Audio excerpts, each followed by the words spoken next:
Hello everyone, welcome to our YouTube channel mentor NSA. मैं आकाश चौधरी आप सभी का अपने यूट्यूब चैनल पर बहुत बहुत स्वागत करता हूं और आशा करता हूं कि ये जो हमारा कोर्स है 90 डे स्पोकन बैच, ये आपको पसंद आ रहा होगा। तो आज मैं आपके लिए लेकर आया हूं डे 12, यानी कि इसमें हम बात करेंगे प्रेजेंट इंडेफिनाइट टेंस के पार्ट 2 के बारे में। 11 डे में मैंने आपको बताया था टेंस टेबल और प्रेजेंट इंडेफिनाइट के 15 आपको मोस्ट इंपोर्टेंट पॉइंट्स बताए थे, जिससे कि आप फाइंड आउट कर सकते हैं कि ये आपका कौन सा टेंस है। ये आपका प्रेजेंट इंडेफिनाइट टेंस है। तो अगर आप लोगों ने अभी तक मेंटर एनएसए को सब्सक्राइब नहीं किया है तो मेंटर एनएसए को सब्सक्राइब जरूर कर ले और उसके बेल आइकन को प्रेस करें। तो चलिए शुरू करते हैं आज की हमारी जो वीडियो है डे 12। तो देखिए यहां पर हेडिंग डाली है मैंने प्रेजेंट इंडेफिनाइट टेंस या फिर सिंपल प्रेजेंट टेंस। तो यहां पर मैंने टाइम एक्सप्रेशन वर्ड्स बताए हैं आपको, जो आपके सेंटेंस में आपको दिखाई देंगे। अगर आपको इनमें से कोई भी सिंगल वर्ड दिखाई दे, जैसे एवरीडे, ऑलवेज, यूजुअली, तो यानी कि वो आपका कौन सा टेंस हो जाएगा? प्रेजेंट इंडेफिनाइट टेंस हो जाएगा। तो देखिए सबसे पहला है हमारा एवरीडे। अगर मैं बात करूं एवरीडे तो इसका मतलब होता है हर दिन। I go for a walk every day, मैं हर दिन टहलने जाता हूं। तो यानी कि हर दिन आपको दिखाई दे या आपको एवरी डे दिखाई दे इंग्लिश में, तो आप तुरंत समझ जाइएगा ये आपका कौन सा टेंस है? Present indefinite. Number 2, always. She always arrives on time, वह हमेशा समय पर आती है। यानी कि हमेशा जो होगा वो आपका क्या हो जाएगा? मतलब ऑलवेज जो होगा वो प्रेजेंट इंडेफिनाइट को शो करेगा। Number 3, usually. We usually have dinner at 7 PM, हम आम तौर पर शाम 7 बजे खाना खाते हैं। मतलब आम तौर पर हिंदी में, और यूजुअली अगर इंग्लिश में दिखाई दे जाए तो वो भी आप कौन सा टिक करेंगे? Present indefinite tense. Often, often का मतलब होता है अक्सर। They often visit their grandparents, वे अक्सर अपने दादा दादी से मिलने जाते हैं। तो यानी कि ओफन भी आपको अगर मिलता है तो वो भी प्रेजेंट इंडेफिनाइट होगा। समटाइम्स, कभी कभी। समटाइम्स भी एक पॉइंट है, आपका एक वर्ड है जो इंडेफिनाइट में यूज होता है। He sometimes play soccer on weekends, वह कभी कभी सप्ताहांत पर फुटबॉल खेलता है। नेक्स्ट की बात करूं, on weekends, we go to the beach on weekends, हम सप्ताहांत पर समुद्र तट पर जाते हैं। देखिए तो इसी तरीके से हम लोग आगे के पॉइंट्स के बारे में बात करते हैं। इन the morning, in the afternoon, in the evening, अगर इनमें से भी कोई मिल जाए तो वो भी पहचान होगी प्रेजेंट इंडेफिनाइट टेंस की। She reads the newspaper in the morning, वह सुबह अखबार पढ़ती है। तो इन the morning, in the evening या फिर इन द आफ्टरनून, कुछ भी आपको दिखाई दे जाए तो वो क्या हो जाएगा? आपका प्रेजेंट इंडेफिनाइट हो जाएगा। अगर हम बात करें एट नाइट की, तो एट नाइट भी आपको शो कराएगा present indefinite tense. They watch movies at night, यानी कि वे रात में फिल्में देखते हैं। तो एट नाइट भी एक पहचान हो जाएगी। Once a week, once a month या वंस अ ईयर, तो यानी कि जब भी हम बात करते हैं इनकी तो ये भी आपको शो करता है present indefinite. I go to the gym once a week, मैं सप्ताह में एक बार जिम जाता हूं। एवरी नाउ एंड देन, इसका मतलब होता है कभी कभी। They go hiking every now and then, वे कभी कभी लंबी पैदल यात्रा पर जाते हैं। तो ये बात हो गई हमारी कुछ वर्ड्स की। अब हम बात करते हैं सबसे इंपॉर्टेंट इनके स्ट्रक्चर्स की, कि प्रेजेंट इंडेफिनाइट का जो स्ट्रक्चर होता है, अफर्मेटिव का क्या होगा, नेगेटिव का क्या होगा, इंटेरोगेटिव का क्या होगा एंड डबल इंटेरोगेटिव का क्या होगा। तो देखिए सबसे पहले हम समझते हैं अफर्मेटिव। अफर्मेटिव में हम सिंपल बात करते हैं तो सबसे पहले आता है सब्जेक्ट, फिर सब्जेक्ट के बाद या तो वर्ब की फर्स्ट फॉर्म मिलेगी या फिर वर्ब की फर्स्ट फॉर्म में एस या ईएस, तो दोनों में से कोई एक होगा, ना कि दोनों। अब ये कब होगा ये भी समझते हैं। देखिए यहां पर मैंने आपके सामने नोट करके एक बात लिखी है, आई, वी, यू, दे या प्लूरल सब्जेक्ट। अगर इनमें से कोई आता है तो सिंपल वर्ब की फर्स्ट फॉर्म होगी, जैसे प्ले, कम, गो, कुक, एटसेट्रा। तो आई, वी, यू, दे या प्लूरल सब्जेक्ट के साथ। अब हम बात करें ही, शी, इट, नेम और सिंगुलर सब्जेक्ट, तो इनके साथ वर्ब की फर्स्ट फॉर्म में एस या ई एस आता है, जैसे प्लेज, कम्स, गोज, कुक्स। ठीक है ना, जैसे I go, he goes, we go, she goes. इस तरीके से हम इसका यूज करते हैं। तो अफर्मेटिव का सिंपल हो जाता है सब्जेक्ट प्लस वर्ब की फर्स्ट फॉर्म में एस या ई एस प्लस ऑब्जेक्ट। कहां पर वर्ब की फर्स्ट फॉर्म आएगी, जो मैंने अभी आपको ये बताया, और कहां पर वर्ब की फर्स्ट फॉर्म में एस या ई एस आएगी, ये भी मैंने आपको बता दिया। अब हम बात करते हैं नेगेटिव की। बड़े ध्यान से समझिएगा, नेगेटिव में थोड़ा चेंज हो जाता है। Subject plus do does plus not plus verb की फर्स्ट फॉर्म, इसको ध्यान से देखिए, एंड देन ऑब्जेक्ट। यानी कि यहाँ पर वर्ब की फर्स्ट फॉर्म में एस ए एस आ रहा था, लेकिन यहाँ पर सिंपल V1 हो जाएगा। क्यों? क्योंकि ऑलरेडी यहाँ पर देखिए डू डज, यानी कि डू में एस ए एस नहीं है लेकिन डज में है। तो याद रखिएगा, डज नॉट और डू नॉट का हम यूज कहाँ करते हैं, समझते हैं। I, we, you, they plural subject के साथ आता है डू नॉट। वहीं पर ही, शी, इट, नेम और सिंगुलर सब्जेक्ट के साथ आ जाता है डज नॉट। तो ये याद रखिएगा, I do not, he does not, we do not, she does not, they do not. इस तरीके से हम इसका यूज करते हैं। इंटेरोगेटिव, यानी कि जिसमें हाँ या ना में जवाब दिया जाता है, तो डू डज पहले आ जाता है, फिर सब्जेक्ट आता है, देन वर्ब की फर्स्ट फॉर्म, ऑब्जेक्ट, और लास्ट में क्वेश्चन मार्क जरूर आएगा, क्योंकि इंटेरोगेटिव और डबल इंटेरोगेटिव में हमारा क्वेश्चन मार्क जरूर आता है। अब देखिए, यहां पर वही डू डज सेम रहेगा, यहां पर जो मैंने आपको समझाया।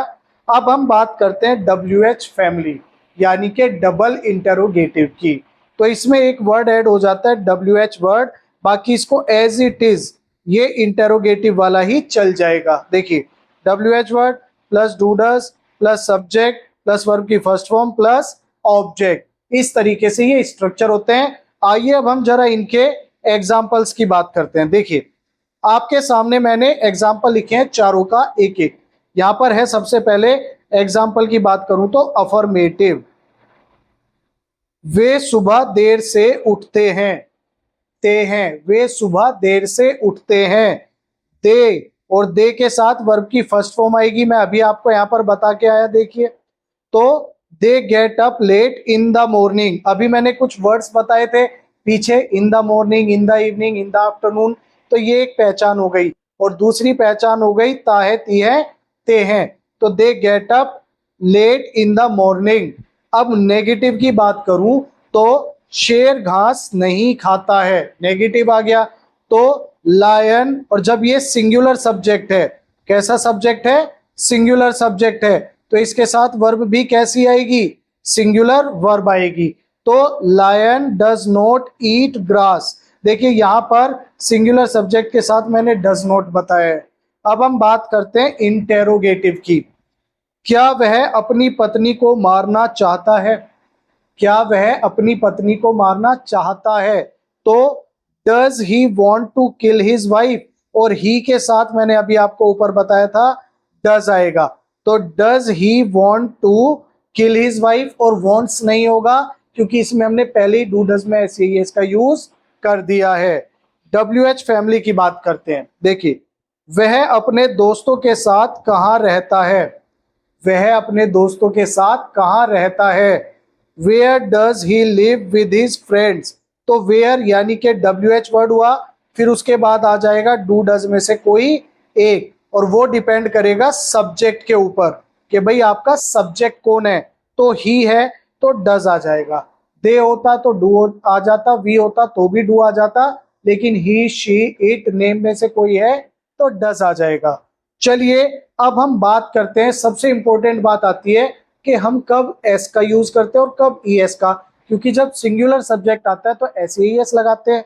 तो देखिए, व्हेन टू ऐड एस या E S with verb, verb में हम एस या ई एस कब लगाएंगे, तो कुछ पॉइंट्स मैंने आपको समझाने के लिए लिखे हैं। देखिए, number 1, if the last letter of the verb is, यानी कि वर्ब का जो लास्ट लेटर होगा, अगर वो डबल एस है या ओ है या जेड है या एक्स है या सी एच है या एस एच है, यानी कि इनमें से कोई भी है, then E S is added to the verb. यानी कि उसमें हम क्या ऐड करेंगे? ई एस, एस नहीं करेंगे। In all other cases S is added with verb, यानी कि अगर इनमें से कोई नहीं है तो हम सिंपल एस का यूज करेंगे। देखिए एग्जांपल, लिव, अब एल आई वी ई, तो लास्ट में क्या हुआ? आपका ई हुआ, तो यहां पर देखिए ई है तो सिंपल एस लगेगा। अभी मैंने आपको बताया कि यहां पर अगर ये होंगे तो ही आप किसका यूज करेंगे? ई एस का। लेकिन अगर उनके अलावा कोई हुआ तो एस लगाएंगे। जैसे इंजॉय, तो यहां पर बात की हमने ई एन जे ओ वाई, तो क्या आपको इनमें कहीं वाई दिखाई दिया? नहीं, तो यहां पर सिंपल एस लग जाएगा, इंजॉयज हो जाएगा। अब देखिए स्टार्ट, तो स्टार्ट की अगर मैं बात करूं तो टी आया, तो इनमें से कहीं टी है? नहीं, तो सिंपल यहां पर हमने एस लगा दिया। अब हम बात करते हैं कुछ इन वर्ड्स के एग्जाम्पल की। देखिए ओ की बात करूं, जैसे गो है, जी ओ, तो ओ आया तो इसमें हम लगाएंगे ई एस, गोज हो जाएगा। बताया ना कि ओ हुआ तो। अब देखिए डू, डज हो जाएगा। फोरगो, फोरगोज इसका मतलब होता है त्यागना किसी चीज को, तो ओ आया।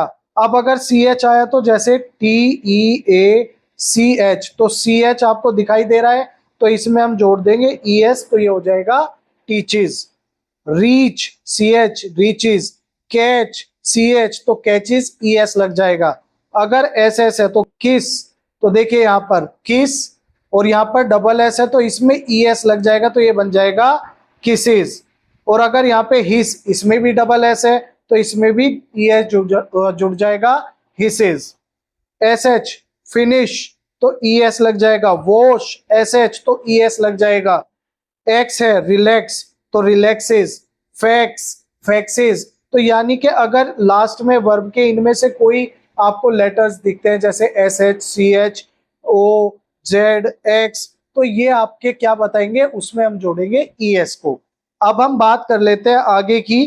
तो देखिए यहां पर नंबर 2 रूल है हमारा, if a verb ends in a consonant plus Y. देखिए कॉन्सोनेंट प्लस वाई, अगर लास्ट में वाई और उससे पहले कॉन्सोनेंट है, then Y changes into I E S. देखिए S T U D Y, तो ये वाई है और इससे पहले डी आपका एक कॉन्सोनेंट है। वोवल होते हैं 5 ए ई आई ओ यू, लेकिन उनके अलावा जितने भी होते हैं वो होते हैं कॉन्सोनेंट। तो यहाँ पर स्टडी में वाई से पहले डी एक कॉन्सोनेंट है, तो इस वाई को हटाकर हमने ऐड कर दिया आई ई एस, स्टडीज हो जाएगा। ट्राई, तो टी आर वाई, तो वाई से पहले आर एक कॉन्सोनेंट है, तो यहां पर टी आर वाई को हटाकर हम जोड़ देंगे आई ई एस, ट्राइज। कैरी, अब कैरी में भी वाई है लेकिन उससे पहले है आर, तो वाई को हटाएंगे और आई ई एस जोड़ देंगे तो हो जाएगा कैरीज। ऐसे ही फ्लाई, तो वाई को हटाएंगे और इसमें लगा देंगे आई ई एस, तो ये बन जाएगा यहाँ पर फ्लाइज। तो यहाँ पर आपको ये पॉइंट समझ में आया होगा। आइए अब हम बात करते हैं नंबर 3 की। If the verb ends in a vowel plus Y, यानी कि वोवल हो और बाद में वाई लगा हो, तो वहां पर हम क्या करेंगे? Then Y, don't change the Y, उसमें हम वाई को चेंज नहीं करेंगे, ना हम उसको हटाएंगे। ओनली एड एस, हम उसमें केवल एस लगा देंगे। देखिए प्ले, अब यहाँ पे प्ले की बात हुई तो वाई है और वाई से पहले ए, यानी कि आपका एक वोवल है, तो यानी कि इसमें क्या हो जाएगा? इसमें हम वाई को हटाएंगे नहीं, उसी के आगे हम ऐड कर देंगे एस, तो ये हो जाएगा प्लेज। ऐसे ही हमने कहा बाय, बी यू वाई, तो वाई से पहले यू आया जो कि एक आपका क्या है? वोवल है, तो इसमें वाई को ना हटाकर उसी के साथ हम ऐड कर देंगे एस को। एक और हम बात करते हैं यहाँ पर, इंपॉर्टेंट बात है, इसको समझ लीजिएगा। आज की वीडियो में हम बस यही चीज समझेंगे क्योंकि अगले पार्ट में मैं इसके अफर्मेटिव, नेगेटिव, इंटेरोगेटिव और डबल इंटेरोगेटिव की एक्सरसाइज कराने वाला हूं। देखिए अब मैंने आपके सामने हेडिंग डाली है, what is subject, object and verb. अब सब्जेक्ट क्या होता है, ऑब्जेक्ट क्या होता है और वर्ब क्या होती है। देखिए सब्जेक्ट की बात करूं, a subject is a person और thing that performs an action that is discussed in a sentence. अब एक सब्जेक्ट वो पर्सन या वो थिंग होता है जो परफॉर्म करता है एक्शन को, जो कि सेंटेंस में डिस्कस किया जाता है। It is the first word of the sentence, यानी कि जो सब्जेक्ट होता है आपका वो फर्स्ट वर्ड होता है। कैसा वर्ड होता है, फर्स्ट वर्ड होता है, और वो एक्शन को परफॉर्म करता है। क्या करता है, परफॉर्म करता है। जैसे एग्जांपल के लिए राहुल इज प्लेइंग क्रिकेट। अब मैं आपसे पूछूं क्रिकेट कौन खेलता है, तो जवाब मिलेगा राहुल। और ये सेंटेंस के स्टार्टिंग में भी है। कहां पर है, स्टार्टिंग में भी है, तो यही आपका हो जाएगा subject. Suman sings a song, कौन गाना गाती है, तो जवाब मिलेगा सुमन, तो ये आपका हो जाएगा सब्जेक्ट। अब हम बात करते हैं ऑब्जेक्ट की। ऑब्जेक्ट इज द पर्सन और thing which is affected by the action of the verb, यानी कि वो एक्शन से अफेक्ट होगा, और ये लास्ट में आएगा। जैसे the child kick the ball, अब जो चाइल्ड है वो क्या कर रहा है, किक कर रहा है किसको, बॉल को, तो ये बॉल आपका हो जाएगा ऑब्जेक्ट। जैसे the students eat cake, student क्या खा रहे हैं, तो जवाब मिला केक, और ये केक भी आपका हो जाएगा ऑब्जेक्ट। यानी कि सब्जेक्ट पहले आएगा, ऑब्जेक्ट बाद में आएगा लास्ट में। अब वर्ब की बात करते हैं। देखिए वर्ब क्रिया जिसको हम बोलते हैं, बिना वर्ब के तो सेंटेंस कंप्लीट ही नहीं होगा।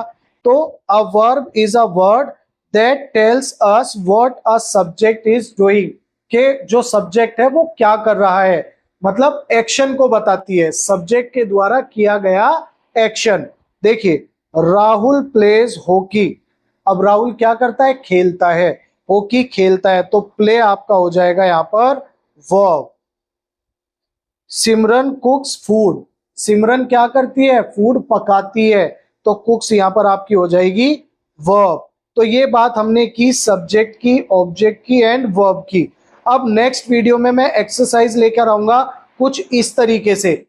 हिंदी के सेंटेंस होंगे, हम उनको ट्रांसलेट करना सीखेंगे with the help of these structures, कि भाई स्ट्रक्चर्स की मदद से हम कैसे इनको ट्रांसलेट करते हैं। तो अगर आपको आज की वीडियो पसंद आई हो, आपको लगा हो कि जो इन्फॉर्मेशन मैंने आपको दी है वो बेहद इंपॉर्टेंट हुई है आपके लिए, तो हमारे चैनल मेंटर एनएसए को सब्सक्राइब जरूर कर ले, उसके बेल आइकन को प्रेस करें, और साथ ही साथ वीडियोस को लाइक करें, शेयर करें, और कमेंट करके हमें जरूर बताएं कि आपको हमारी वीडियोस कैसी लगी।